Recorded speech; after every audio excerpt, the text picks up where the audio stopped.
কিন্তু এ যে ষড়যন্ত্র, তাকে ভুলিয়ে আদর দিয়ে নেমন্তন্ন করে খাইয়ে শতরকমভাবে ঘনিষ্ঠতার বন্ধনে বাঁধবার চেষ্টা করে এমনইভাবে এই নির্জন আমবাগানে এ অনুরোধ করবার আর কোনো অর্থই তো হয় না। টাকা নয়, কিন্তু আদর যত্নও তো ঘুষের রূপ নিতে পারে। হয়তো এই মেয়েটার রূপ চক্রবর্তী নিজের মুখে না জানিয়ে সন্ধ্যার অন্ধকারে নির্জনে সুন্দরী তরুণীকে দিয়ে এ অনুরোধ করার আর কি মানে হয়?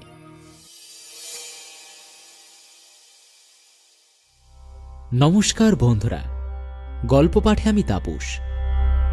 আমি আজ আপনাদেরকে পড়ে শোনাব মানিক বন্দ্যোপাধ্যায়ের লেখা নেকি। তো চলুন আজকের এই গল্পটি শুরু করা যাক।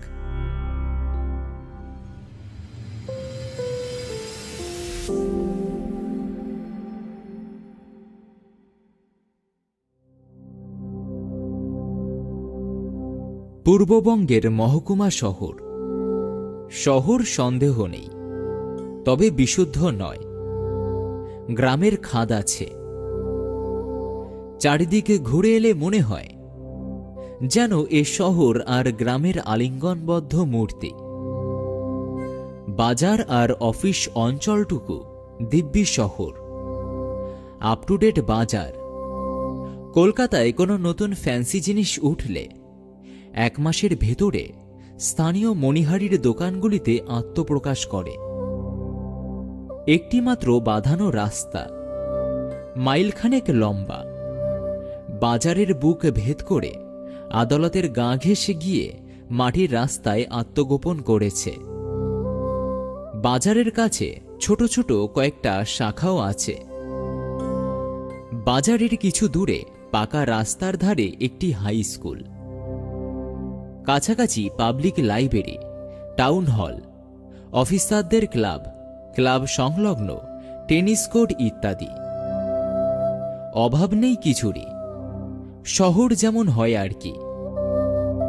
বাকিটুকু কিন্তু গ্রাম ছাড়া কিছু নয়। বাড়িঘর সবই প্রায় চাঁচের বেড়া এবং টিনের ছাদ দেওয়া। কোনো কোনোটার ভিটেটুকু মাত্র পাকা, বাঁধানো।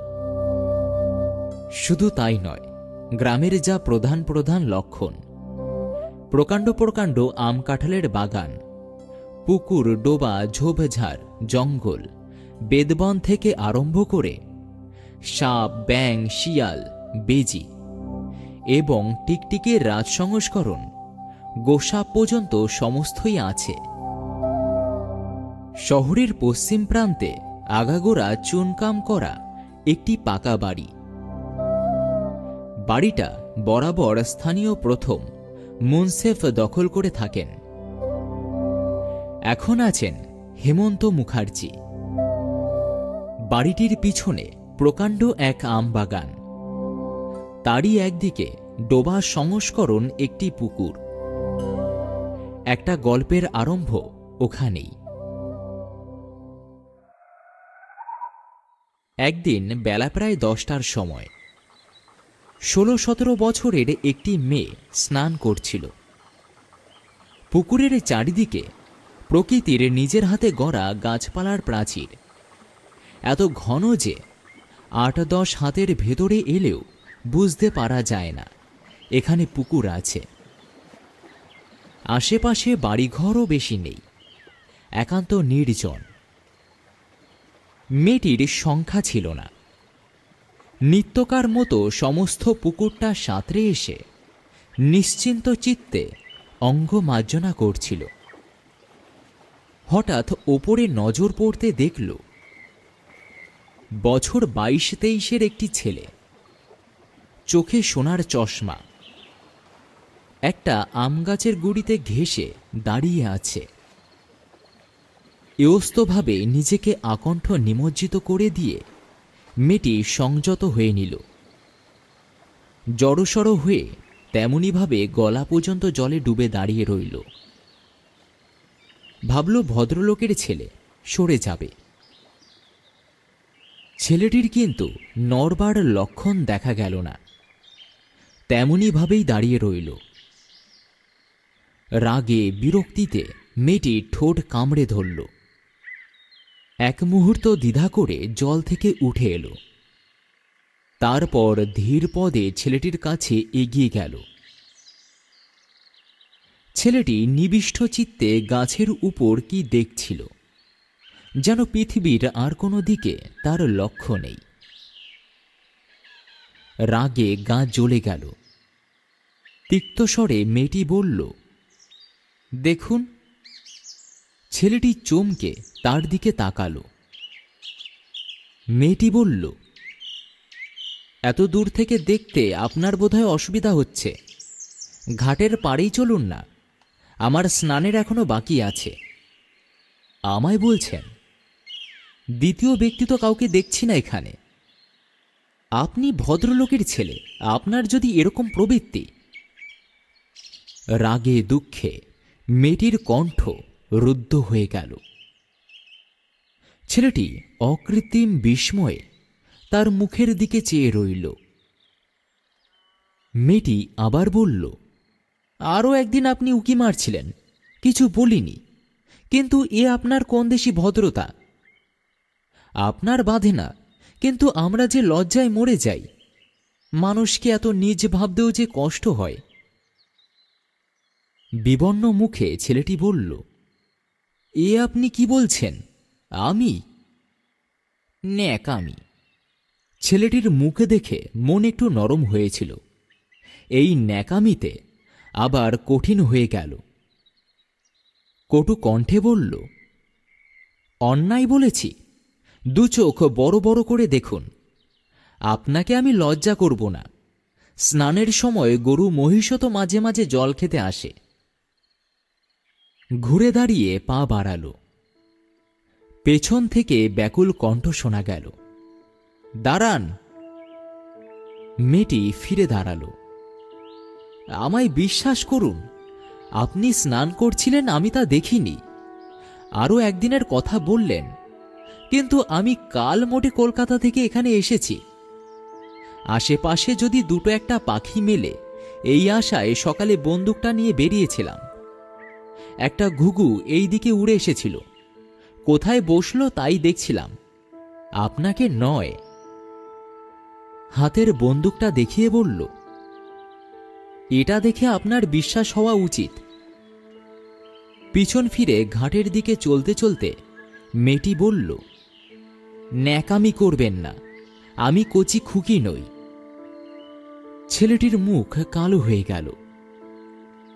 সকালবেলার উজ্জ্বল আলো পর্যন্ত যেন এক সুন্দরী তরুণীর দেওয়া কুৎসিত অপবাদের ছাপে মলিন হয়ে উঠল। ছেলেটি নিঃশ্বাস ফেলে সরে গেল। পলাতক ঘুঘুটা চোখের সামনে দিয়ে উড়ে গিয়ে কাছেই একটা ডালে বসল। বন্দুক তুলতে ইচ্ছে হল না। আঁকাবাঁকা সরু পথটি ধরে বাগান পার হয়ে খিড়কির দরজা দিয়ে সাদা বাড়িটায় ঢুকল। বন্দুকটা বড় ঘরের কোণে ঠেসে দিয়ে রেখে বিরস মুখে খাটের একধারে বসে পড়ল। মা বললেন, কি স্বীকার করলি রে অশোক? অপবাদ। অপবাদ? বলে খানিক্ষণ চুপ করে থেকে অশোক বলল, গায়ের মেগুড়ি ভারী ঝগড়াটে হয় না মা? কারোর সঙ্গে ঝগড়া করে এলি নাকি? অশোক বলল, আমায় করতে হয়নি, একাই করেছে। বাবু স্নান করছিলেন, ঘুঘু খুঁজতে যেই পুকুর পাড়ে গেছি, জল থেকে উঠে এসে যা মুখে এলো শুনিয়ে দিল। ওত পেতে ছিল বোধ হয়। থাকো তোমরা এখানে, কাল আমি কলকাতায় চম্পট দিচ্ছি। মা বললেন, কোন পুকুর? বাগানের ভেতরটা? অশোক ঘাড় নেড়ে সায় দিল। তবে বোধহয় হৃদয় মুক্তারের ভাগ্নি। খুব সুন্দর দেখলি? দেখলাম না, দেখতেই যা শোনালো, দেখলে বোধহয় খেয়েই ফেলত। অশোকের ক্রুদ্ধ মুখের দিকে চেয়ে মা হেসে ফেললেন। না রে, ও খুব ভালো মেয়ে। দোষের ভেতর একটু তেজি আর ঠোঁট কাটা। অশোক বলল, মা বললেন, মেয়েদের একটু তেজ থাকা ভালো রে, কাজ দেয়। অন্যায় ও মোটে সহ্য করতে পারে না। অশোক বলল, জানি, খুব ন্যায়বানও। কাল এলাম আমি এই জঙ্গলে, আর বলে কিনা আরও একদিন উঁকি মারছিলেন। চিনতে পারেনি। নেকি তো প্রায় আসে আমাদের কাছে, চিনলেই দেখিস ক্ষমা চেয়ে নেবে। নেকি? ওর নাম নেকি নাকি? হ্যাঁ, ছেলেবেলায় নাকে কাঁদ্য বলে ওর পিসি ওই নাম রেখেছিল। মা হেসে ফেললেন। অশোক বলল, নাকে কাঁদ্য? যেরকম বলছিল মা, আমি আর একটু হলে কেঁদে ফেলতাম। আজও যে সন্ধ্যার পর কালবৈশাখী দেখা দেবে, দুপুরবেলার প্রচণ্ড গুমোটে সে সত্যটা নিঃসংশয়ই জানিয়ে দিচ্ছিল। কাল বৃষ্টি হয়ে গেছে, আজ ভাবসা গরম, যেন সিদ্ধ করে দিচ্ছে। শুকনো খটখটে গরম বরং সহ্য হয়, এই ভিজে গরম এমন উৎকট লাগে। বিছানায় শীতল পাটি বিছিয়েও অত্যাধিক উত্তপ্ত হয়ে অশোক ঘামছিল। মা বাড়ি নেই, কাছেই এক মুনসেফের বাড়িতে বেড়াতে গেছেন। রোদ বৃষ্টিতে আর যা কিছু আটকাক, মেয়েদের বেড়ানোটা আটকায় না। ছোট ভাই পুলকের সকালে স্কুল, আমবাগানে তার খোঁজ মিলতে পারে। হাতের বইটা টেবিল লক্ষ্য করে ছুঁড়ে দিয়ে অশোক উঠে বসল। ভিজে তোয়ালে দিয়ে সর্বাঙ্গের ঘাম মুছে অর্ধ উন্মুক্ত বাতায়ন পথে বাইরের গুমোট স্তব্ধ পৃথিবীর ওপর সূর্যালোকের নিষ্ঠুর অত্যাচারের দিকে চেয়ে রইল। দুপুরবেলা, কিন্তু চারিদিকে গভীর রজনীর স্তব্ধতা ব্যাপ্ত হয়ে আছে। প্রকৃতির অস্বাভাবিক গাম্ভীর্য যেন স্পর্শ করা যায়। অনুভূতির সীমার মাঝে যেন আপনি হাত বাড়িয়ে ধরা দিতে চায়। রাত দুপুরে যা নিজস্ব, আজ দিন দুপুরে চমৎকার মানিয়ে গেছে। হঠাৎ চাপা দীর্ঘশ্বাসের মতো সামান্য একটু বাতাস বয়ে যেতেই ভেজানো দরজাটা মৃদু শব্দ করে খুলে গেল। মুখ ফিরিয়ে চাইতেই অশোক অবাক হয়ে দেখল, খান্দই বই হাতে করে নেকি উঠোন দিয়ে আসছে। ভিজে চুল পিঠের ওপর ছড়িয়ে রয়েছে। রোদের হাত থেকে বাঁচবার জন্য শাড়ির আঁচলটুকু মাথায় তুলে দিয়েছে। বড় ঘরে উকি মেরে অশোকের মাকে না দেখে মাসিমা বলে ডাক দিয়ে নেকি অশোকের ঘরের সামনে এসে দাঁড়াল। বিছানার উপরের লোকটির দিকে নজর পড়তেই সে রীতিমতো চমকে উঠল। আপনি? হ্যাঁ, আমি। অশোক গম্ভীরভাবে বলল। মা বাড়ি নেই। বাড়ি নেই? বই দুখানা ফেরত দিতে এসেছিলাম। জানালা দিয়ে বাইরের দিকে দৃষ্টি রেখে অশোক বলল, ও ঘরের টেবিলের ওপরে রেখে যান। নেকির যাবার লক্ষণ দেখা গেল না।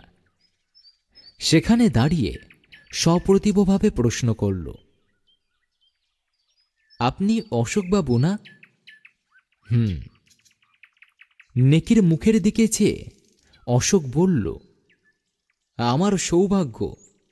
বিশ্বাসটা হলো কিসে আমি অশোকবাবু বলে?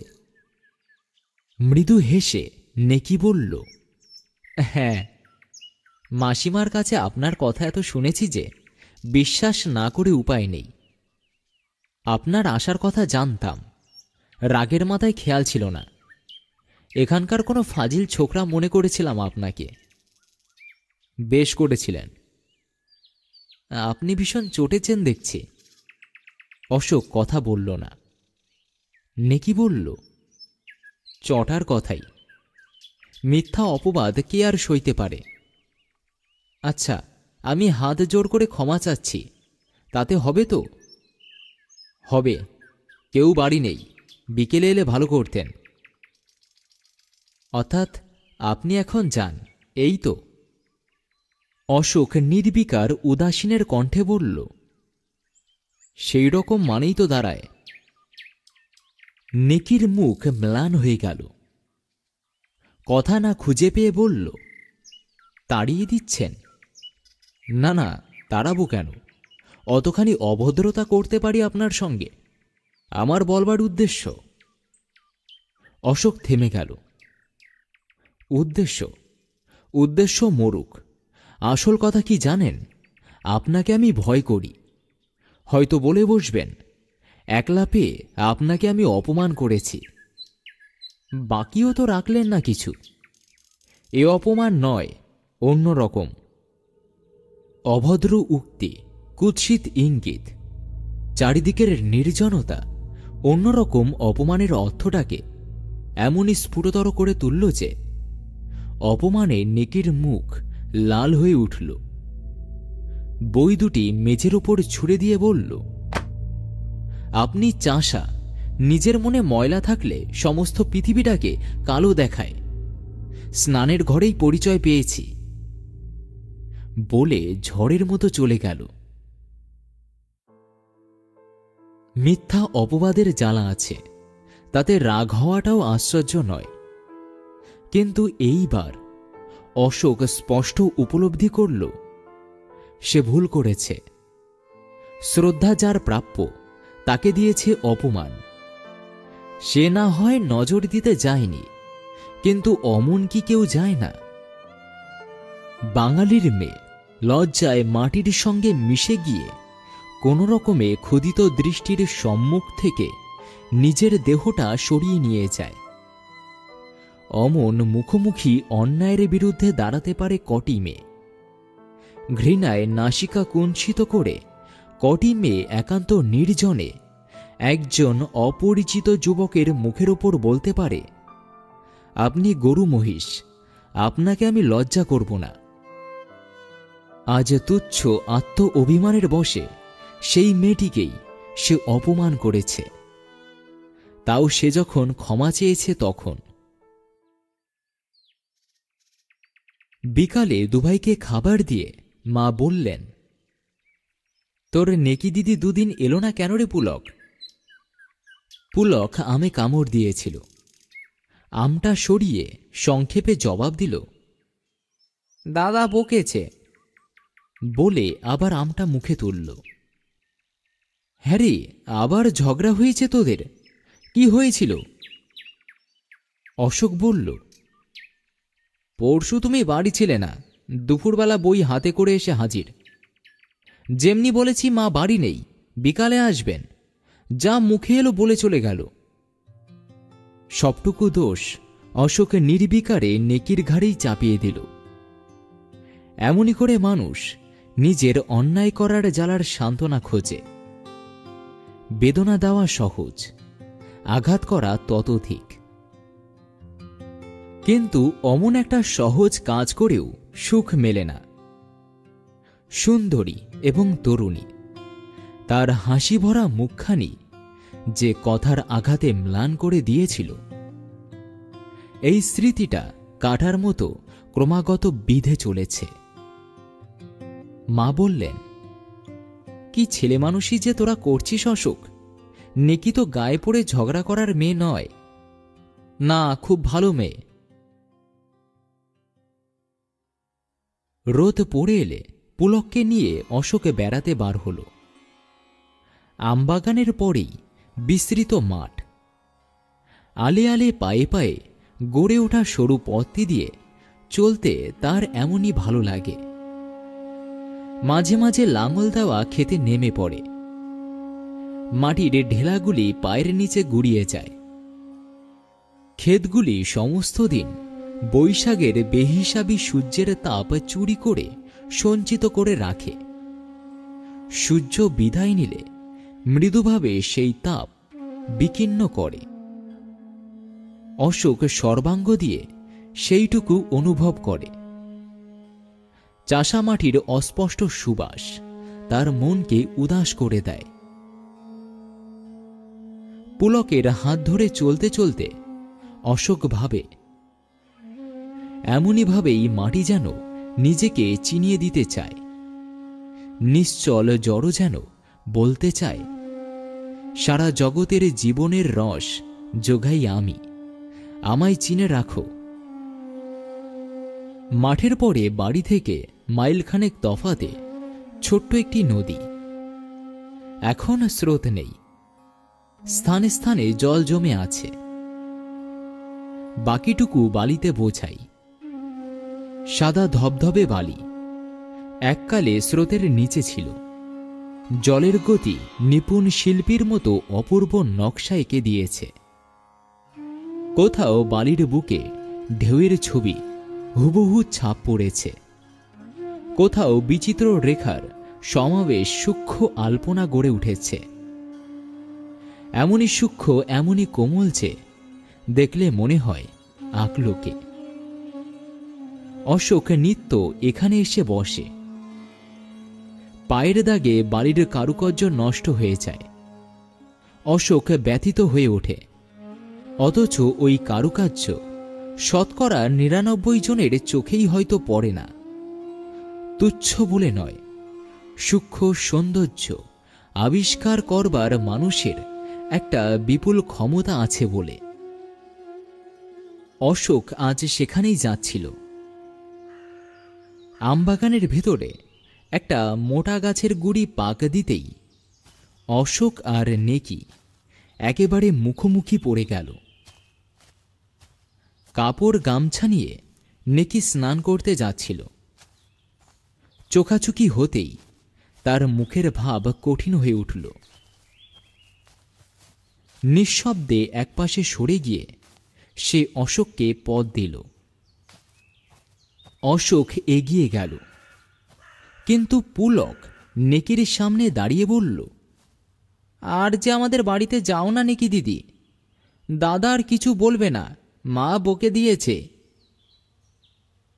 অশোক এগিয়ে গিয়েছিল, দাঁড়িয়ে ডাকল, পুলক আয়, দেরি হয়ে গেছে। নেকি পুলককে কাছে টেনে নিয়ে কি বলতেই সে আনন্দে হাততালি দিয়ে উঠল। নেকির হাত থেকে গামছাটা টেনে নিয়ে বলল, তুমি যাও দাদা, আমি যাব না, নেকিদির সঙ্গে সাঁতার কাটব। বেড়াতে যাবি না? পুলক ঘাড় নেড়ে বলল, রোজ তো বেড়াই, আজ যে সাঁতার দেব। তুমিও এসো না দাদা, ৩ জনে সুইমিং রেস দেব। নেকিদির সঙ্গে পারবে না তুমি। অশোক ধমক দিয়ে বলল, এই অবেলায় পচা ডোবায় স্নান করলে অসুখ হবে পুলক। এখন বেরিয়ে আসি, কাল সকালে বড় পুকুরে সাঁতার কাটব। পুকুরের ছোট বড়ত্বের জন্য পুলকের মাথা ব্যথা ছিল না। নেকিদির সঙ্গে সাঁতার দিতে পারলেই সে সুখী। নেকির গা ঘেঁষে দাঁড়িয়ে তার একটা হাত চেপে ধরে দাদার প্রস্তাবে প্রবল আপত্তি জানিয়ে দিল। নেকি তার হাত ধরে পুকুরের দিকে অগ্রসর হল। অশোক ক্রুদ্ধ হয়ে বলল, এই অবেলায় ওকে যে পচা ডোবায় স্নান করাবার জন্য না চালেন, অসুখ হলে দায়ী হবে কে? মুখ না ফিরিয়ে নেকি জবাব দিল, আমি। ওর অভ্যাস আছে। অভ্যাস আছে কি রকম? ও কি গেও ভূত যে পচা ডোবায় স্নান করা অভ্যাস থাকবে? গেও ভূত না হোক, শহুরে বাবু নয়। বলে নেকি পুলককে নিয়ে মোটা আমগাছটার ওদিকে অদৃশ্য হয়ে গেল। শহুরে বাবু? মেয়েটা শেষ পর্যন্ত তাকে শহুরে বাবু ঠাউরাল নাকি? নিতান্ত চোটে যত দূরে সম্ভব দূরে দূরে পা ফেলে হন হন করে বাগান পার হয়ে অশোক মাঠে পড়ল। মাঠে বেড়ানোর আনন্দটুকু মাঠে মারা গেল। অশোক ভাবল, কি কুক্ষণেই মেয়েটার সঙ্গে দেখা হয়েছিল। সন্ধ্যার অন্ধকার একটু অস্বাভাবিক রকমের ঘন হয়ে এলো। সেদিকে অশোকের নজর পড়ল না। নজর পড়লে নদীর চড়ায় বসে থাকবার মতো সাহস তার হতো না। ঈশান কোণের জমাট বাঁধা কালো ছায়াটি যেরকম দ্রুতবেগে আকাশের অর্ধেকটা ঢেকে ফেলল, তাতে আর অল্পক্ষণের ভেতরেই যে সমস্ত আকাশ ঢেকে ফেলবে সে বিষয়ে সন্দেহ করবার উপায় রইল না। হলও তাই। আকাশ যখন প্রায় সবই ঢাকা পড়েছে, তখন অশোক হঠাৎ ব্যাপারটি উপলব্ধি করল। তৎক্ষণাৎ উঠে দাঁড়িয়ে বাড়ির দিকে পা বাড়িয়ে দিল। যতবার শঙ্কিত দৃষ্টি তুলে আকাশের ভয়ানক কালো ভয়ানক গম্ভীর মূর্তির দিকে চাইল, ততবারই তার গতিবেগ বেড়ে গেল। নেকি তো নেকি, ঝড় শুরু হবার আগে কোনো রকমে বাড়ি পৌঁছানোর চিন্তা ছাড়া অন্য সব কথা তার মন থেকে বেমালুম লুপ্ত হয়ে গেল। এ সময় একরকম নিত্যকার ব্যাপার হলেও ইতিপূর্বে পূর্ববঙ্গের কালবৈশাখীর যে পরিচয় পেয়েছিল, তাতে এই নির্জন মাঠে সেই কালবৈশাখীর সঙ্গে মুখোমুখি দাঁড়াবার কল্পনা করেই সে ভয় পেয়ে গেল। জমাট বাঁধা অন্ধকারকে শিউরে দিয়ে বিদ্যুৎ চমকে উঠল।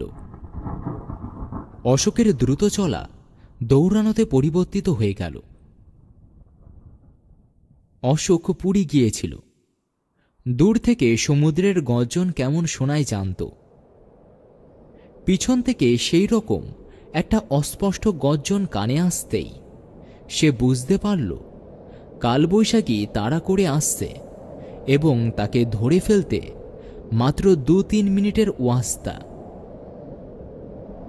হাফ ধরে গিয়েছিল। দৌড়ে বিশেষ লাভ নেই, বরং উঁচু নিচু মাঠের ভিতরে অন্ধকারে আছাড় খাওয়ার আশঙ্কা পুরো মাত্রায়। বাধ্য হয়ে দৌড়ানো বন্ধ করে অশোক দ্রুত চলা শুরু করল। আরও একবার বিদ্যুৎ চমকাতে অশোক দেখল আমবাগান তখনও 5-7 মিনিটের পথ। আমবাগান ঝড় তো ধরে ফেলবে ঠিক, তখন আমবাগানের ভেতর দিয়ে যাওয়াটা কি বুদ্ধিমানের কাজ হবে? অশোকের ইচ্ছা হল একবার থমকে দাঁড়িয়ে কথাটা ভালো করে চিন্তা করে নেয়, কিন্তু পিছনের গর্জনটা খুব কাছে এবং বেশি রকম স্পষ্ট হয়ে উঠেছে। দেখে দাঁড়াবার সাহস হল না। আর দ্বিতীয় পথের সন্ধান তো সে রাখে না। অন্য সময় ঘণ্টাখানেক ধরে খুঁজে অন্য দিক দিয়ে ঘুরে যাবার ভালো রাস্তা আবিষ্কার করা হয়তো সম্ভব হতো, কিন্তু এখন সারা রাত ধরে খুঁজলেও যে সে পথের খবর মিলবে না তা ঠিক। আমবাগান ছাড়া পথ নেই। কাঁচা পাকা ঢের ফল গাছগুলি খাইয়েছে, আজ যদি নিতান্তই চাপা দেয় কি আর করা যাবে? পিছন থেকে মহা কলরব করতে করতে ঝড় এসে অশোককে এমনই জোরে ধাক্কা দিল যে মুখ থুবড়ে পড়তে পড়তে কোনো রকমে সামলে নিল। আর জোরে চলবার চেষ্টা করবার প্রয়োজন হল না। বাতাসেই অশোককে ঠেলে নিয়ে চলল। ঠিক যেন ভোজবাজি শুরু হয়ে গেল। চিরকাল মাথা উঁচু করেই আছে, কিন্তু গাছগুলি পর্যন্ত শটান শুয়ে পড়বার জন্য আকুলি ব্যাকুলি শুরু করে দিল। লাখখানেক ঢাকঢোল বাজিয়ে প্রকৃতি যেন বিদঘুটে রকমের ওয়ার ডান্স আরম্ভ করে দিল। সব ভেঙে চুরমার করে ঠান্ডা হবে। মেঘের সংযম রইল না। ফোঁটা ছেড়ে ধরাপাত আরম্ভ হয়ে গেল। সেই পতনশীল বাড়িধারা নিয়ে পাগল হওয়া এমনই খেলা শুরু করে দিল যে দেহের অনাবৃত্ত অংশের স্পর্শেন্দ্রিয় দিয়ে এবং বিদ্যুতের আলোতে দর্শনেন্দ্রিয় দিয়ে ভালো করে অনুভব করে অশোকের ইচ্ছে হতে লাগল সেই মাঠের ভেতরেই মুখ গুজে শুয়ে পড়ে। ঝড়ের শব্দ তো আছেই, তার উপরে আকাশে মেঘেদের অজস্র চকমকি ঠুকবার আলো জ্বালাবার অবিশ্রাম চেষ্টায় ক্রমাগত যে আওয়াজ হতে লাগল, তাতে অশোকের শ্রবণেন্দ্রিয় সংহার হয়ে পড়বার উপক্রম করল। আমবাগানের শেষ প্রান্তে হৃদয় মুক্তারের বাড়ি। অশোকের পথ তার রান্নাঘরের পাশ দিয়ে। চাঁচের বেড়ার গায়ে বসানো জানালার পাশে আসতেই সুতীক্ষ্ণ কণ্ঠ শোনা গেল, অশোকবাবু দাঁড়ান। অশোক থমকে দাঁড়াল। নেকি অশোকের প্রতীক্ষাতেই রান্নাঘরের জানালায় চোখ রেখে দাঁড়িয়েছিল। ডাক দিয়েই বাইরে বেরিয়ে অশোকের কাছে গিয়ে দাঁড়াল। বলল, গলা চিরে ডেকেছি, যে শব্দ, ভাবলাম বুঝি শুনতেই পাবেন না, ঘরে চলুন। না, মা ভাববেন। অশোকের পথ আগলে দাঁড়িয়ে নেকি বলল, বাগানের ভেতর দিয়ে তো যাওয়া যাবে না, এর ভেতরেই 3-4টে গাছ পড়ে গেছে, শব্দ শুনেছি, দাঁড়াবেন না, আসুন।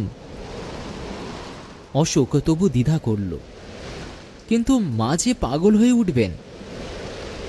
নেকি ব্যাকুল হয়ে বলল, সে অল্পক্ষণের জন্য, কিন্তু যদি গাছে চাপা পড়েন সত্যি সত্যি পাগল হয়ে যাবেন। বলে হাতে জোর করে বলল, অন্য সময় যত পারেন রাগ করবেন, আপনার পায়ে পড়ি, চলুন। আকাশে বিদ্যুৎ চমকে গেল। সেই আলোতে নেকির মুখের যে ব্যাকুল ভাবটা অশোকের চোখে পড়ল, তাতে আর দ্বিধা করবার অবকাশ রইল না। বলল, চলুন। নেকি অশোককে পথ দেখিয়ে রান্নাঘরের পাশে দিয়ে উঠোন পার হয়ে বড় ঘরের দাওয়ায় উঠল। দরজায় বাইরে থেকে শিকল লাগানো ছিল। ক্ষিপ্র হস্তে শিকল খুলে ফেলল। ঘরে প্রদীপ জ্বলছিল। দরজা খুলতেই বাতাসে নিভে গেল। অশোককে হাত ধরে ঘরের ভেতরে নিয়ে গিয়ে নেকি বলল, দাঁড়ান, আলো জ্বালছি। ঘরের একদিকে তাক হাতড়ে একটা ল্যাম্পও নিয়ে এসে বলল, আপনার কাছে দেশলাই আছে? না। সিগারেট খান না? না। খুব ভালো ছিলে তো? না, আপনার সঙ্গে তাহলে পারা গেল না দেখছি। রান্নাঘরেই যেতে হলো। থাকুন অন্ধকারে চুপ করে দাঁড়িয়ে। বলে নেকি বাইরে চলে গেল। দেশলাই নিয়ে ফিরে এসে চৌকাঠের বাইরে দাঁড়িয়ে বলল, হাত বাড়িয়ে দেশলাইটা নিয়ে আলোটা জ্বেলে ফেলুন অশোকবাবু। একবার তো দুজনেই খানিকটা করে জল ঢেলেছি, সর্বাঙ্গে যেরকম ধারা বইছে, এবারে ঘরে ঢুকলে মেঝেতে নদী বয়ে যাবে।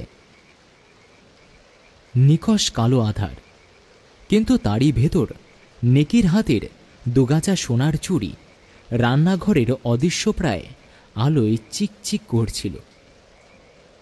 দেশলাই নিয়ে অশোক একটা কাঠি জ্বালিয়ে বলল, একেবারে ভিজে গেছেন যে? সেটা উভয়, পরে দুঃখ করা যাবে, বাতিটা জ্বালুন। আলো জেলে অশোক বলল, মেঝেটা সত্যিই ভেসেছে। তা হোক, মুছে নিলেই হবে। আলনা থেকে লাল পেরে শাড়িটা দিন। বাক্স না খুললে আবার আপনার কাপড় জুটবে না। অশোক শাড়িটা এনে দিল। বারান্দার একদিকে একটু ঘেরা ছিল। শাড়ি নিয়ে নেকি সেখানে চলে গেল। অশোকের জামা কাপড়ের অতিরিক্ত জলটুকু ইতিমধ্যে প্রায় সবটাই ঝরে গিয়েছিল, কিন্তু ভিজে জামার আলিঙ্গনটা বড়ই বিশ্রী লাগছিল। জামাটা খুলে হাতি নিয়ে নেকির প্রতীক্ষায় ঘরের মাঝখানে দাঁড়িয়ে অশোক একবার চারিদিকে চোখ বুলিয়ে নিল। প্রকাণ্ড ঘর। একপাশে দুটি বড় বড় খাট জোড়া লাগিয়ে পাতা রয়েছে। তাতে যে বিছানা আছে খাটের অর্ধেকটাও আবৃত করবার সাধ্য তার নেই। সেকেলে আসবাব যেমন বিরাট তেমনি কদাকার। এক কোণে গোটা 20-25 হাঁড়ি কলসি, তাতে সংসারের চাল ডাল থাকে বোঝা গেল। পুরনো রংচটা একটা কাঠের আলনা, সোজা দাঁড়াবার ক্ষমতা নেই, হেলে পড়েছে। ফর্সা মলিন আস্ত এবং ছেঁড়া নানা রকমের নতুন পুরাতন ধুতি শাড়ি সেমিজ যত্ন করে গোছানো রয়েছে। চাঁচের বেড়ার গায়ে বাঁশের পেরেকে একটা আয়না ঝুলছে, কাছেই একটা চিরুনি গোজা। আয়নার নিচে একটা টুল, তার কাছে হাতল ভাঙা কাঠের চেয়ার। একটা আম কাঠের সিন্দুকে একটা কোণের সবটুকু দখল করে আছে। মাথা নিচু করে অশোক খাটের নিচে উকি মারল। ধুলোই মলিন বড় বড় পিতলের হাঁড়ি কলসি ডেকচি ইত্যাদি থেকে আরম্ভ করে কুলো ধুনুচি পর্যন্ত সেখানে জমা হয়ে আছে। সোজা হয়ে দাঁড়াতেই দরজার কাছে নেকি খিলখিল করে হেসে উঠে বলল, ভূত দেখছিলেন নাকি? না, বাঘ, অন্তত একটা শেয়াল যে খাটের নিচে। চোখ তুলে অর্ধপথে সে থেমে গেল। মন থেকে রাগের জ্বালা নিঃশেষে মুছে গিয়েছিল। বিদ্বেষশূন্য দৃষ্টি তুলে লণ্ঠনের আলোতে সম্মুখের তরুণী নারীটির মুখের দিকে চেয়ে অশোক মুগ্ধ হয়ে গেল। তাড়াতাড়ি কাপড় ছেড়ে এসেছে। ভিজে চুল ভালো করে মোছা হয়নি। একগোছা জলসিক্ত কুন্তল গালের পাশ দিয়ে লতিয়ে নেমে এসে বুকের ওপর লুটিয়ে পড়েছে। কপালে বিন্দু বিন্দু জল জমে আছে। আলো পড়ে মনে হচ্ছে কে যেন মেয়েটার কপাল বেড়ে মুক্তোর মালা পরিয়ে দিয়েছে। চোখের পাতা ভেজা। তার অন্তরাল হতে যে দৃষ্টি মেলে চেয়ে আছে তার যেন তুলনা নেই। নেকি লাল হয়ে চোখ নত করল। হঠাৎ, আচ্ছা তো আমি ভিজে কাপড়ে দাঁড়িয়ে আছেন খেয়ালই নেই বলে কাঠের সিন্দুকটার কাছে চলে গেল। ধোবদরস্ত একখানা ধুতি এনে অশোকের হাতে দিয়ে ভিজে জামাটা নিয়ে বলল, কাপড় ছেড়ে ফেলুন, আমি আসছি, বলে বেরিয়ে গেল। কাপড় ছেড়ে অশোক ডাকল, আসুন এবার।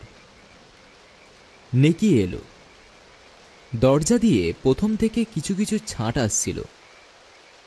ঘরে এসে এক মুহূর্ত দ্বিধা করে নেকি দরজায় খিল লাগিয়ে দিল। ঘুরে দাঁড়িয়ে বলল, আমাকে আপনি আপনি করছেন, এমন বিশ্রী লাগছে, একটু সাহস নেই যে তুমি বলবেন? অশোক বলল, সাহস আছে কিনা পরিচয় পাবে, ওটা কি হলো? বলে রুদ্ধ দরজার দিকে আঙুল বাড়িয়ে দিল। নেকি বলল, এই সহজ কথাটা বুঝলেন না? ছাঁট আসছিল, বন্ধ করে দিলাম। মেঝেটা ভাসিয়ে দিয়ে তো লাভ নেই কিছু। কিন্তু সেসব পরে বিবেচনা করা যাবে অশোকবাবু। আপনি কোচার খুঁটটা গায়ে দিয়ে ভাঙা চেয়ারটাতে বসুন। আমার নাম নেকি, কিন্তু ন্যাকামি দু চোখে দেখতে পারি না। আপনার সঙ্গে একা এক ঘরে যদি থাকতে পারি, দরজা খোলা বন্ধই বিশেষ আসে যাবে না। খোলা থাকলে বরং ঘরটা ভিজবে। অশোক বসে বলল, তুমিও বসো, কতগুলি প্রশ্ন আছে। খাটের কোনায় বসে হাসি মুখে নেকি বলল, হুকুম করুন। তুমি এখানে একা থাকো? নেকি হেসে উঠল, তাই কি আপনি সম্ভব মনে করেন নাকি? হাসি থামিয়ে বলল, থাকি 3 জনে, মামা, পিসিমা আর স্বয়ং। মামা জমি দেখতে পরশুদিন মফস্বলে গেছেন। পিসি বিকেলে কাদের বাড়িতে গিয়েছিল, ঝড়ের জন্য আটকা পড়ে গেছে। যে আচমকা ঝড় এলো আজ, আপনি ফিরছেন না দেখে আমার যা ঝড়ের সময় মাঠের মাঝে ভারী ভয় হয় অশোকবাবু। ব্যস্ত হয়ে উঠে দাঁড়িয়ে অশোক বলল, আমি চললাম। নেকি বিস্মিত হয়ে বলল, কি হলো আবার? আমার মতো মূর্খ আর নেই। ছিছি, একবারও খেয়াল হলো না। কি হলো বলুন না। বুঝলে না, কেউ যদি হঠাৎ এসে পড়ে সে ভারী বিশ্রী হবে। আমি যাই। নেকি বলল, ভাববেন না, এই ঝড়ে কেউ আসবে না। যাবিনি বা কি করে? না না, তুমি বুঝছো না, তোমার কত বড় ক্ষতি হবে জানো? নেকি দৃঢ়কণ্ঠে বলল, জানি, বসুন। সে ভয় করলে আপনাকে ডেকে আনতাম না। পাগল হয়েছেন, ভালো দিনে কেউ আসে না, আর ঝড় বৃষ্টি মাথায় করে গোয়েন্দাগিরি করতে আসবে। অশোক বসল, বলল, তোমার কিন্তু বেজায় সাহস। লোকে নাই জানুক, আমাকে তো একরকম জানোই না। কি বলে ডেকে আনলে? আপনাকে জানি না, কে বলল? আমি বলছি। এসেছি 5 দিন, দেখা হয়েছে 3 বার, 3 বারই ঝগড়া করেছি। চেনবার সুযোগ পেলে কোথায়? পুকুর পাড়ে বরং। নেকি খিলখিল করে হেসে উঠল। ওটা তার স্বভাব। বলল, পুকুরের ঘটনাটা ভোলেননি দেখছি। না, ভুলিনি। ঠাট্টা নয়, সত্যি করে বলো, কি করে চিনলে আমায়? নেকি বলল, একজনকে চিনতে হলে তার সঙ্গে 2-4 বছর মিশবার দরকার হয় বলে মনে করেন নাকি আপনি? আমার সঙ্গে প্রথম থেকে যে অমনভাবে ঝগড়া করতে পারে তাকে ভয় করা আমি প্রয়োজন মনে করি না, বুঝলেন? অশোক ঘাড় নেড়ে বলল, না। তবে অন্যরকম করে বলি, আমাদের অনুভূতি বলে একটা জিনিস আছে অশোকবাবু। একবার দেখলেই আমরা মানুষকে চিনতে পারি। আর কি জানেন, মাসিমার ছেলেকে চিনবার দরকার হয় না। নেকির কথায় তার মার প্রতি এমনই একটা সহজ শ্রদ্ধার ভাব প্রকাশ পেল যে অশোক খুশি হয়ে উঠল। একটু চুপ করে থেকে বলল, আচ্ছা নেকি, তোমার ভালো নামটা কি বলো তো? নেকি নামটা পছন্দ হয় না? ও নামটা আমারও একেবারে মানায় না, কি বলেন? আপনি না হয় আমাকে লীলা বলবেন। লীলা বেশ নাম। সত্যি বেশ। অশোক জবাব দিল না, একটু হাসল।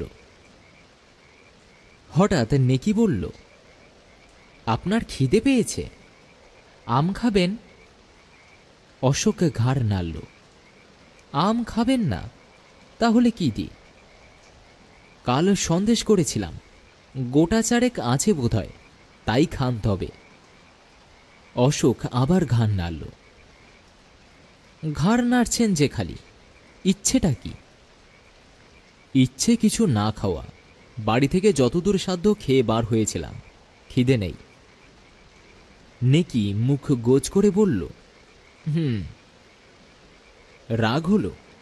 আচ্ছা দাও, খাবো। থাক, খিদে না থাকলে খেতে নেই। অশোক তৎক্ষণাৎ বলল, খিদে যেন পাচ্ছে পাচ্ছে বলে মনে হচ্ছে, এতক্ষণ বুঝতে পারিনি। কি দেবে দাও, খেয়ে নি। নেকি হাসি মুখে খাবার নিয়ে এলো। শুধু সন্দেশ নয়, আমও কেটে দিল। ঘরেই ছিল। কোণের কলসি থেকে জল গড়িয়ে দিল। অশোক নিঃশব্দে আহারে মন দিল। নেকি বলল, খেতে খেতে কথা বলুন, চুপ করে থাকলে ভালো লাগে না। কি বলবো? যা খুশি। যা খুশি নয়, অশোক নেকির কথাই পারল। একটু একটু করে নেকির জীবনের যে ইতিহাস সে শুনল, তাতে অবাক হয়ে গেল। বড়লোকের মেয়ে, কলকাতায় বাবার ব্যবসা ছিল। মা কবে মারা গিয়েছিলেন নেকির মনে নেই। পিসি তাকে মানুষ করেছে। কি সব কারণ ঘটেছিল নেকি জানে না। তার যখন 16 বছর বয়স, ব্যবসা ফেল পড়ল। বাজারে দেউলিয়া নাম জাহির হবার আগেই বন্দুকের গুলিতে নিজের মাথাটা ফুটো করে দিয়ে নেকির বাবা সব দায় এড়িয়ে গেলেন। আপনার বলতে এই মামা। চোখ মুছতে মুছতে বছর 2 আগেই পিসিকে নিয়ে এই মামার আশ্রয়ে এলো। পিছনে ফেলে এলো আজন্ম অভ্যস্ত শৌখিন জীবন। নতুন জীবনের ভয় বাবার শোককে পর্যন্ত ছাপিয়ে উঠেছিল অশোকবাবু। পাড়াগা চোখে দেখিনি, পিসির কাছে শুনে দু চোখে খালি অন্ধকার দেখতে লাগলাম। গায়ের মেয়েরা কিভাবে থাকে, ভোর 5টায় উঠে গোবর দিয়ে কেমন করে ঘর নিকোয়, ডোবায় গিয়ে বাসন মাজে, লাউ কুমড়োর চচ্চড়ি দিয়ে কেমন আরামে দুবেলা পেট ভরায়। পিসির কাছে লম্বা ফিরস্তি শুনে মনে হয়েছিল কাজ নেই বাবা বেঁচে থেকে, তার চেয়ে আফিম গুলে খাওয়া সহজ। অশোক বলল, তারপর যখন সত্যি সত্যি এলে তখন কেমন লাগলো? নেকি বলল, এসে দেখলাম ভয়ের কারণ নেই।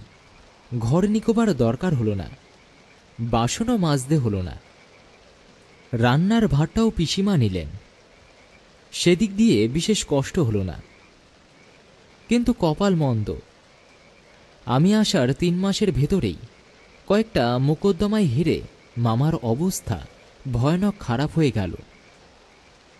মামা অবশ্য বললেন না। অবস্থা বুঝে আমি নিজেই ঝিকে ছাড়িয়ে দিলাম। বুক বেঁধে একদিন যে ভয়ে আফিমগুলো খেতে ইচ্ছে হয়েছিল, সেই গোবর লেপা থেকে বাসন মাজা পর্যন্ত সব কাজগুলি করে ফেললাম, কোথাও কিন্তু বাদল না। অশোক বলল, রান্নাটাও বোধহয় এখন করতে হয়। হ্যাঁ, পিসিমার বাতের শরীর, পারেন না। ঝড়ের বেগ কম পড়তেই নেকি বলল, আপনি এখন আসুন অশোকবাবু। একা ফেলে গেছে, পিসি হয়তো ঝড় ঠেলেই এসে পড়বে। এ সামান্য ঝড়ে আর গাছ পড়বে না। অশোক উঠে দাঁড়িয়ে বলল, পিসির আসার কথাই ভাবছ? আমি যদি সবাইকে বলে দিই সন্ধ্যাটা কোথায় কাটিয়ে গেলাম। নেকি হেসে বলল, একটুও না, আপনি করতে পারবেন না। এই 2 ঘন্টার কথা সম্পূর্ণ গোপন থাকবে। মাকে কিন্তু বলতে হবে। তা তো হবেই, মাসিমাকে বলবেন বই কি। আমি অন্য লোকের কথা বলছিলাম। চলুন, আপনাকে বরং একটু এগিয়ে দিয়ে আসি। অশোক হেসে বলল, তারপর তোমাকে কে এগিয়ে দিয়ে যাবে লীলা? আমার দরকার হবে না, আমি একাই আসতে পারবো। অশোক ঘরের বাইরে পা দিয়ে বলল, বাড়াবাড়ি করো না, আমি শিশু নই। দরজা দিয়ে বসো, এইটুকু খুব যেতে পারবো। আচ্ছা, আসুন তবে। অশোক বারান্দার সিঁড়ি দিয়ে নামতে যাবে। নেকি বলল, বাড়ি গিয়েই কাপড় ছেড়ে ফেলবেন, কিন্তু 2 বার ভিজতে হলো, অসুখ না হয়। আচ্ছা বলে সিঁড়ি দিয়ে নেমে গিয়ে আবার উঠে এলো। বলল, তোমার ভয় করবে না তো? একটু একটু করবে, আর দাঁড়াবেন না, পিসি এলে ভারী মুশকিলে ফেলবে। অশোক উঠোনে নেমে গেল। নেকি চেঁচিয়ে বলল, আর একটা কথা অশোকবাবু, আপনাতে আমাদের সন্ধি তো? উঠোন থেকেই ঘাড় ফিরিয়ে অশোক বলল, সন্ধিপত্রের খরচা করে রেখো, সই করে দেব। বলে রান্নাঘরের ওদিকে অদৃশ্য হয়ে গেল। নেকি সেইখানে দরজার ধারে দাঁড়িয়ে রইল। ঝড়ের বেগ কমেছিল, কিন্তু বৃষ্টি সমানভাবেই পড়ছিল। ছাঁট লেগে নেকির বসন প্রান্ত ভিজে যেতে লাগল, কিন্তু সেদিকে তার খেয়ালই রইল না।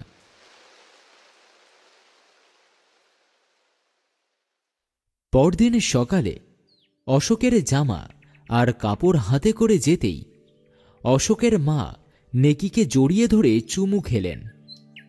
বললেন, বাগানের এক একটা গাছ পড়ার শব্দ শুনছিলাম, আর আমার বুকের পাঁজর যেন ভেঙে যাচ্ছিল। মা, যে ছেলে তুই না ডাকলে ওই বাগানের ভেতর দিয়েই আসত। সুখে তৃপ্তিতে লজ্জায় নেকির মুখখানা আরক্ত হয়ে উঠল, মাথা নত করল। মা বললেন, বস, খাবার খেয়ে যাবি, ঠাকুরকে ভাড়াটা বার করে দিয়ে আসি, বলে চলে গেলেন। আপনার জামার পকেটে এই কাগজপত্রগুলি ছিল অশোকবাবু, ভিজে চুপসে গেছে। অশোক কাগজগুলি নিয়ে বলল, মানিব্যাগটা? মানিব্যাগ তো ছিল না। ছিল না কিরকম? কাগজ রইল, ব্যাগ উড়ে গেল। নেকি হেসে ফেলল। যতই করুন অশোকবাবু, আর ঝগড়া বাঁধবে না, সন্ধি হয়ে গেছে। ঠাট্টা নয়, বেশি টাকা ছিল নাকি? না, গোটা 5। দৌড়াবার সময় মাঠে পড়েছিল, বুঝেছিলাম, তুলে নেবার সুযোগ হয়নি। ভালোই হয়েছে, সারের কাজ দেবে। তা দেবে, টাকার মতো সার আর নেই।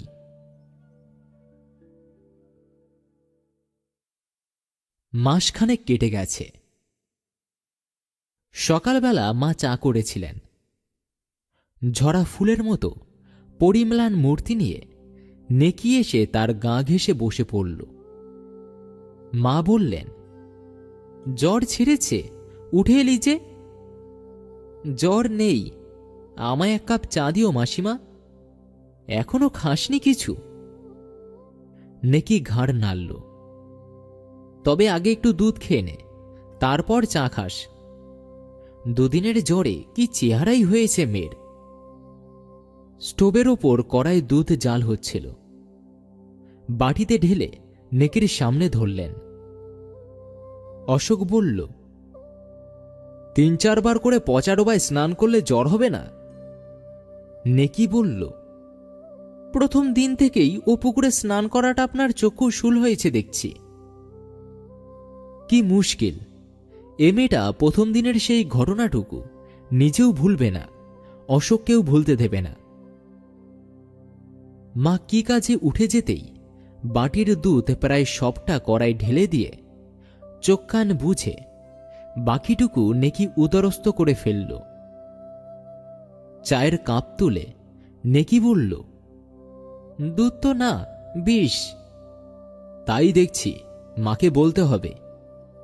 না লক্ষ্মীটি, বলবেন না, এক্ষুনি 1 বাটি দুধ গিলিয়ে দেবেন।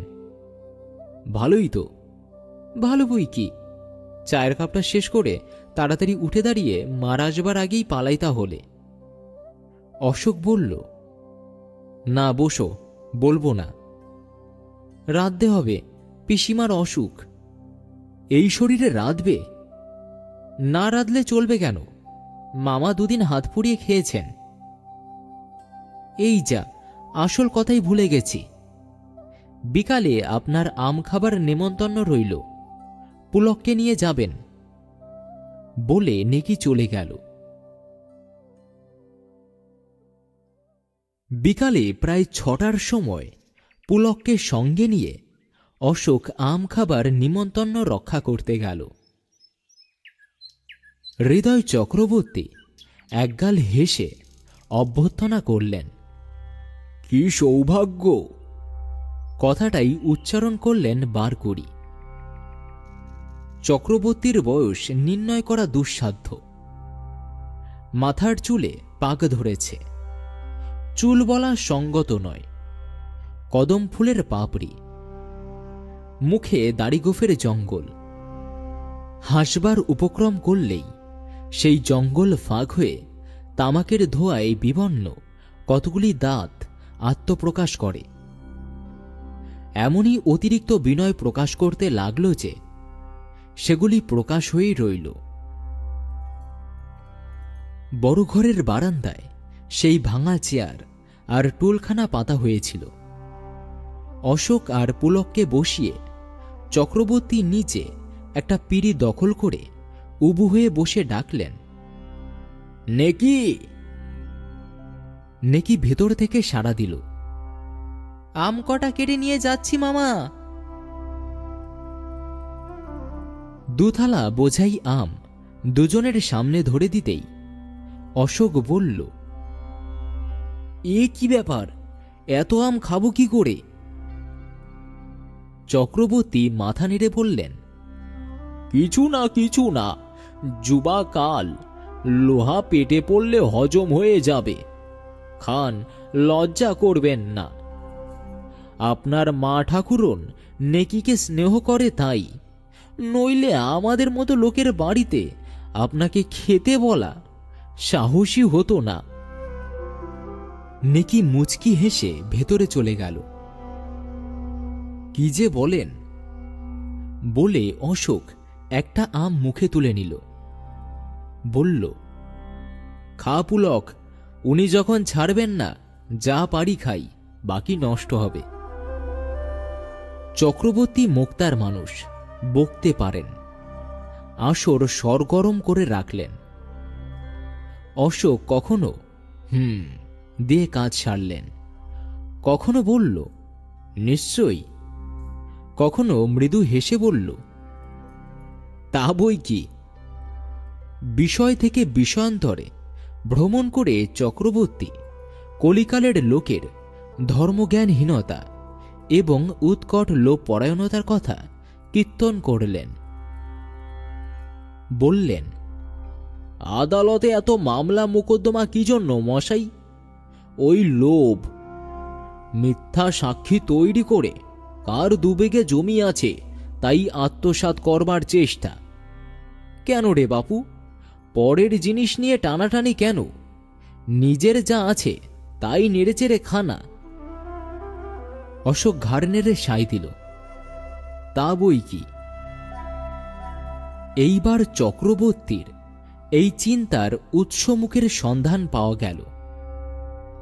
একটা পাজির লোক তার 5 বিঘে জমি যে কিরকম ভাবে আত্মসাৎ করবার উপক্রম করছে এবং অশোকের বাবার কাছেই মিথ্যা দাবির মোকদ্দমা রুজু করেছে, সবিস্তার বর্ণনা করে চক্রবর্তী ফোঁস করে একটা নিঃশ্বাস ফেললেন।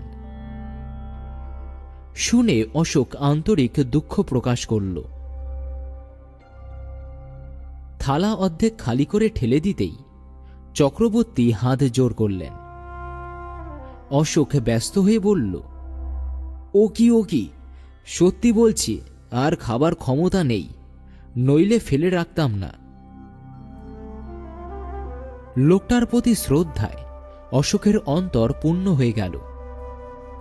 বাপের বয়সী ভদ্রলোক বিনয়ের ছলে নিজেকে ক্রমাগত হীন করে ফেলছে দেখে অত্যন্ত বেদনা অনুভব করল।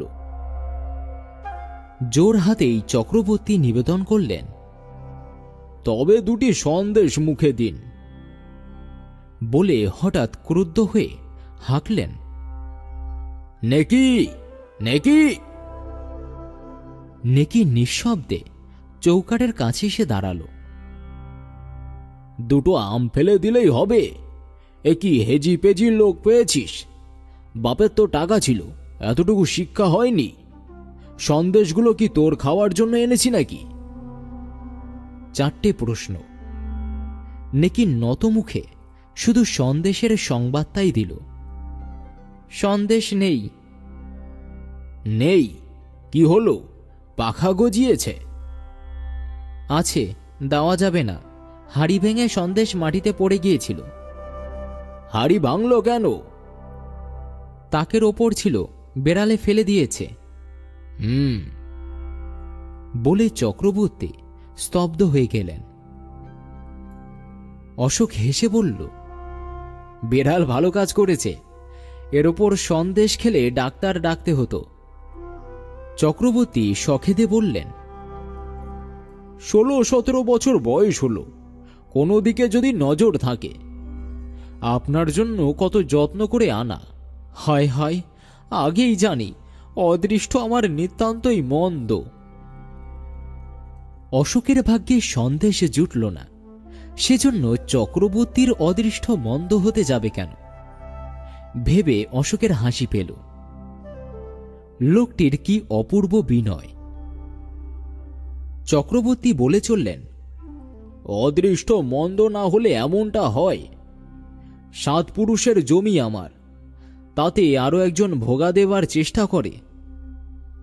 আপনার বাবার কাছে যতক্ষণ মোকদ্দমা আছে ভাবনা নেই, উনি বিচক্ষণ হাকিম, চট করে সাজানো মামলা ধরে ফেলবে।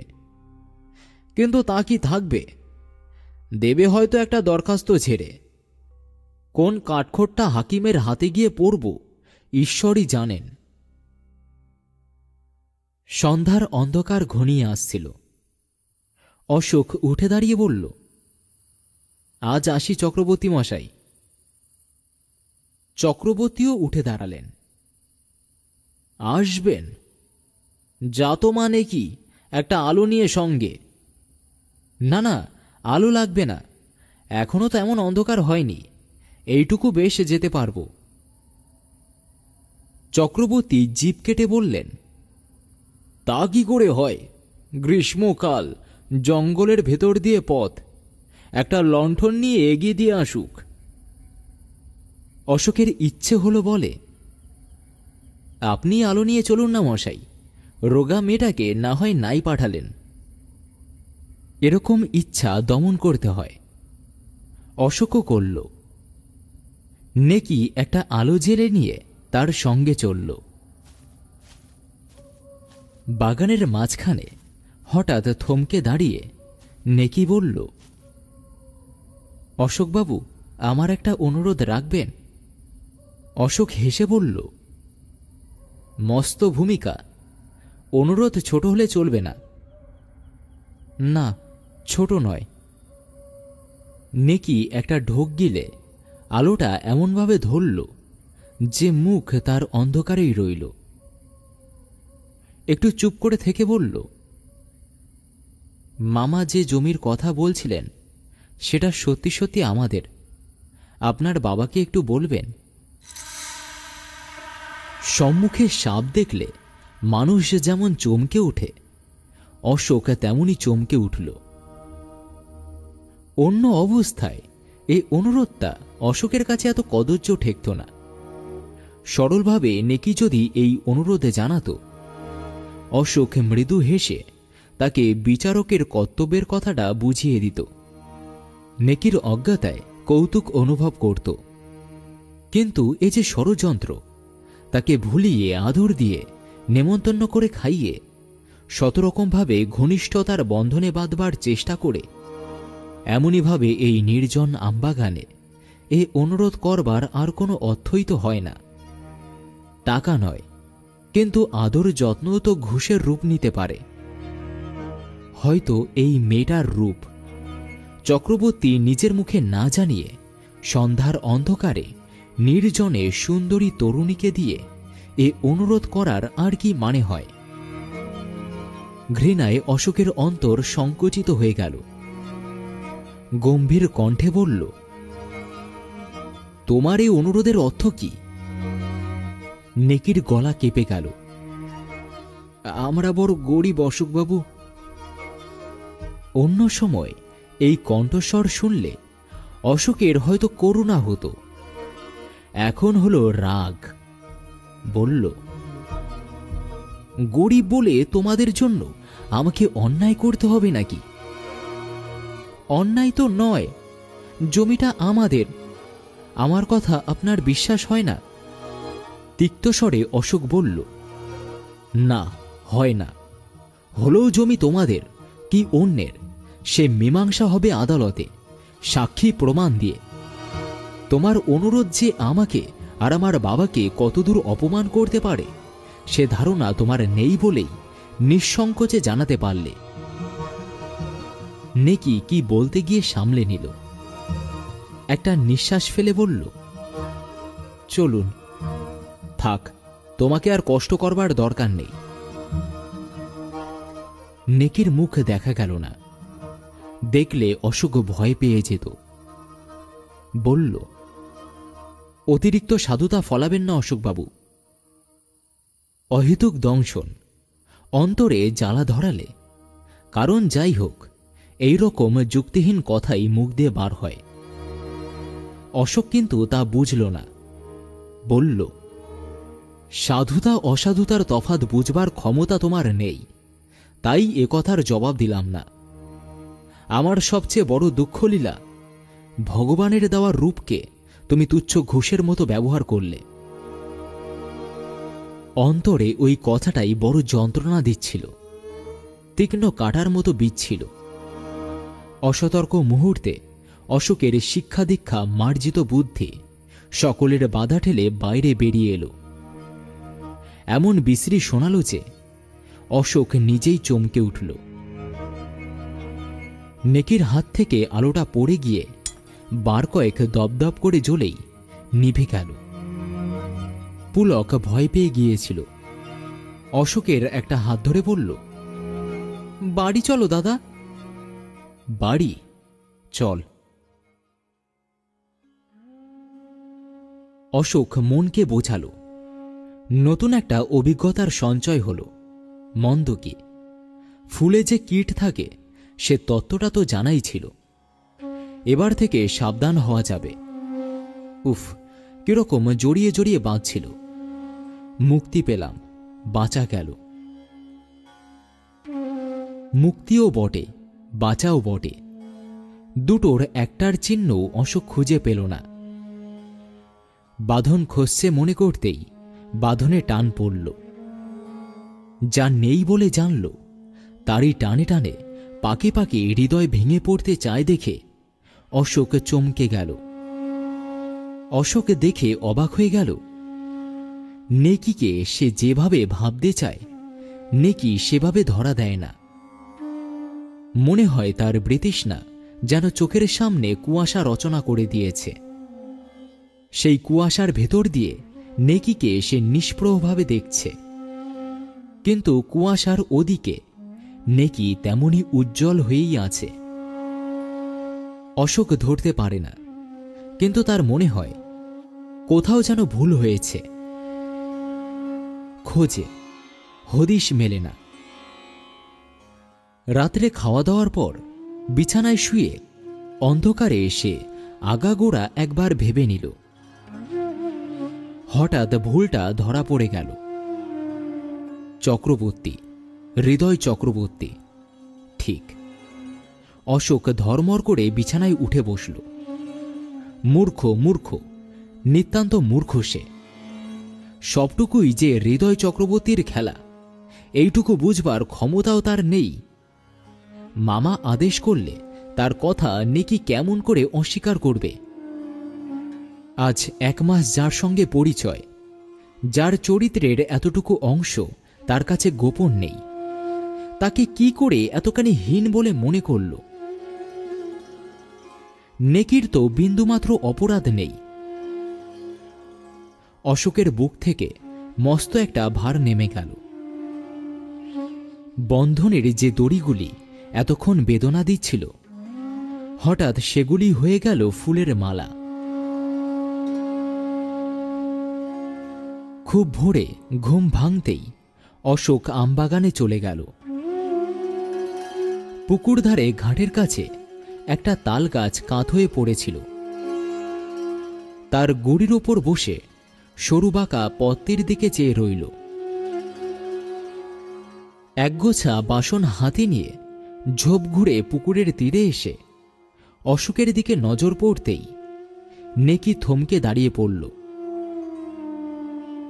এক রাত্রে তার উপর দিয়ে ঝড় বয়ে গেছে। চোখ লাল, চোখের কোলে কালি। কাল বিকালে অতি যত্নে কবির রচনা করেছিল কার জন্য, বুঝে কাল অশোকের খুশির সীমা থাকেনি।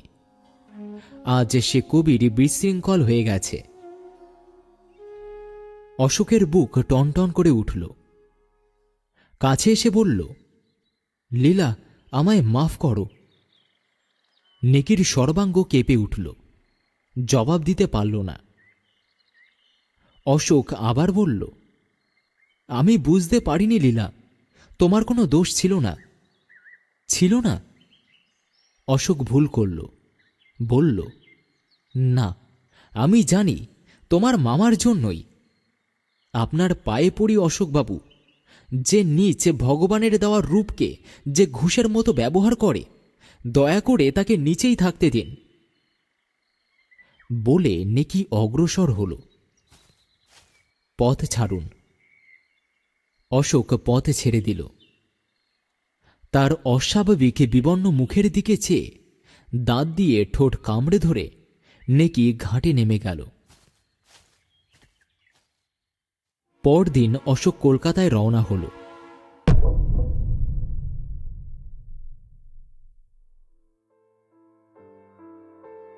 মাস তিনেক পরের কথা।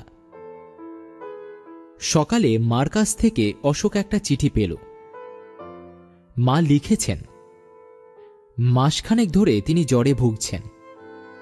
খুব সম্ভব ম্যালেরিয়ায় ধরেছে। ডাক্তার চেঞ্জে যেতে বলেছেন। রাঁচি যাওয়া ঠিক হয়েছে। অশোকের বাবার ছুটি নেই, রাঁচি পর্যন্ত যেতে পারবেন না। কলকাতায় পৌঁছে দিয়ে তিনি ফিরে যাবেন। কলকাতা থেকে অশোককে সঙ্গে যেতে হবে, সে যেন প্রস্তুত হয়ে থাকে। চিঠি পড়ে অশোক মিনিট 15 ভাবল, তারপর সুটকেস গোছাতে বসল। সেই দিন রাত্রের সিরাজগণ মেলে উঠে বসল।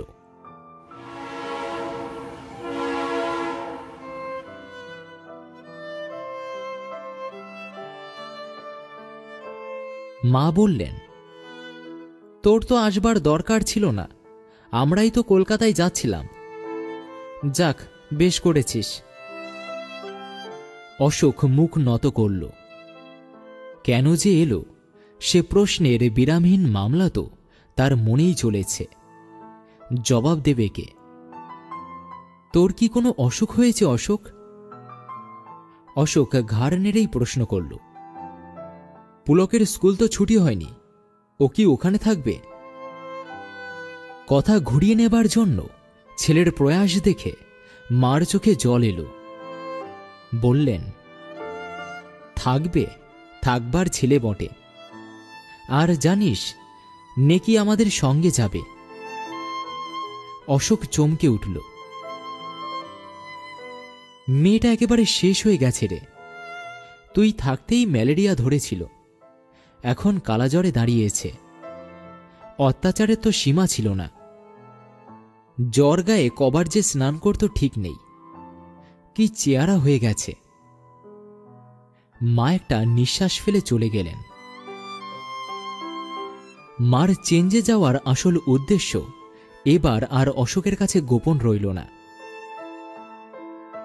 নেকি অল্প অল্প হাঁটতে পারত, কিন্তু আমবাগান পার হয়ে আসবার তার ক্ষমতা ছিল না। মা পালকি নিয়ে গিয়ে নিজে তাকে নিয়ে এলেন। অশোক উঠোনে দাঁড়িয়েছিল। পালকির খোলা দরজা দিয়ে তার দিকে চেয়ে নেকি ম্লান হাসি হাসল। রাগ নেই, দেশ নেই, অভিমান নেই। সারা রাত্রি ঝড়ের আঘাত সয়ে রজনীগন্ধার দল ভোরবেলা যেমন শ্রান্ত ক্লান্ত হাসি হাসে, সেই রকম হাসি। অশোক মুখ ফিরিয়ে নিল। নেকির পিসির অসুখ, চক্রবর্তীর তাই এই সঙ্গে যাওয়া হল না। পিসি একটু ভালো হলেই যাবেন। যাত্রা করবার সময় ভদ্রলোক হাউমাউ করে কেঁদে ফেললেন। অশোকের মাকে উদ্দেশ্য করে বিকৃত কণ্ঠে বললেন, আমার আর কেউ নেই মা, ওকে আপনি ফিরিয়ে আনবেন। চক্রবর্তীর ওপর অশোকের বৃতৃষ্ণার সীমা ছিল না। আজ তার মনে হল, এর চেয়ে ভালো লোক বোধ হয় পৃথিবীতে নেই। শহরের প্রান্তবাহী ছোট নদীটি বর্ষার জলে ভরে উঠেছে। স্টিমার ঘাট পর্যন্ত গাড়ি যায় না, নৌকায় যেতে হয়। স্টিমার ঘাট শহর থেকে মাইল 5 দূরে। স্টিমারে উঠে নেকি কেবিনে ঢুকতে রাজি হল না। রেলিংয়ের পাশে ডেক চেয়ার পেতে তাকে বসিয়ে দেওয়া হল। অশোক আর তার মা কাছেই বসলেন। নেকি এক দৃষ্টে মেঘনার জলরাশির দিকে চেয়ে রইল। স্টিমার এক তীর ঘেঁষে চলেছে, ওপারের তটরেখা অস্পষ্ট। 2 বছর আগে এই পথ দিয়েই সে একটা অতি পরিচিত জীবনকে পেছনে ফেলে দুরু দুরু বুকে অজানা অচেনা জীবনের মাঝে গিয়ে পড়েছিল। আজ আবার সেই পথেই কোন নতুন জীবনের সন্ধানে সে চলেছে কে জানে। দেনা পাওনা হয়তো মিটবে না। ওপারের তটরেখার মতোই অস্পষ্ট অনুভূতি তাকে যে চিরন্তন জীবনের কথা মনে পড়িয়ে দিচ্ছে। সে জীবনে যেতে মন হয়তো তার কেঁদেই উঠবে, কিন্তু যেতে বোধহয় হবেই। অশোক শুষ্ক বিষণ্ণ মুখে ডেকের পাটাতনের দিকে চেয়ে রইল। মাই কেবল মাঝে মাঝে 2-1 কথা বলতে লাগলেন। পুলকের এ সমস্ত উচ্চাঙ্গের সুখ দুঃখের বালাই নেই। রেলিংয়ে ভর দিয়ে তন্ময় হয়ে সে ঢেউয়ের ওঠানামা দেখতে লাগল।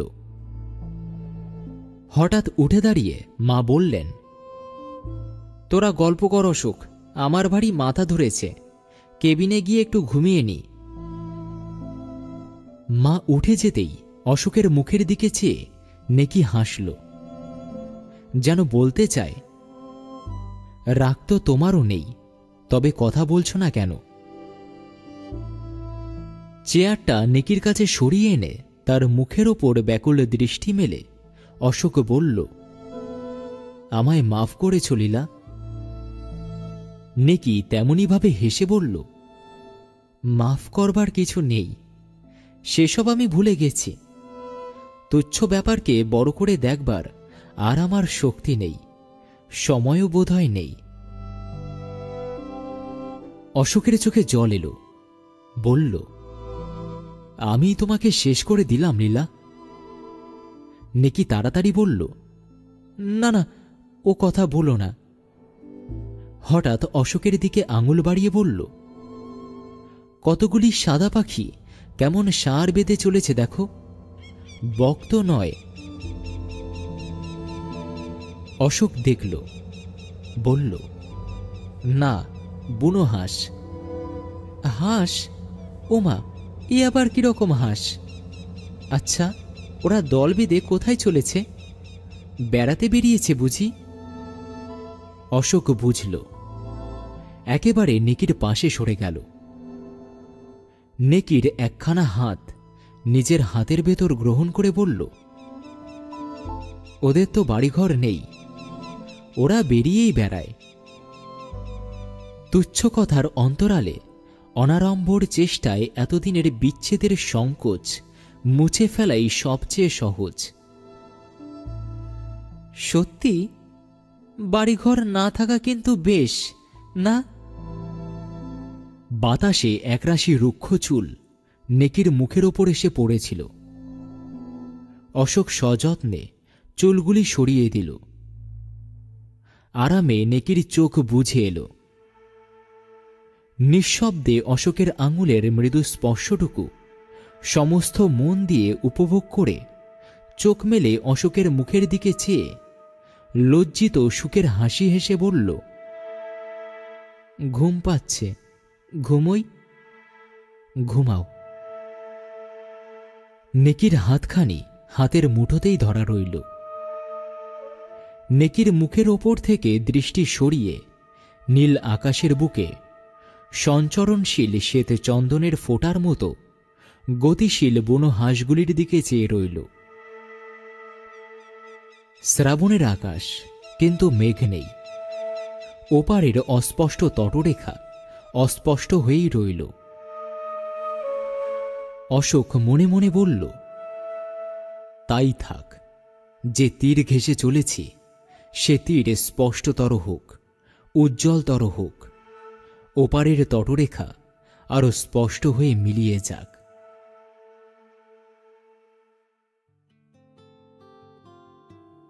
আজকের গল্প এখানেই শেষ হলো।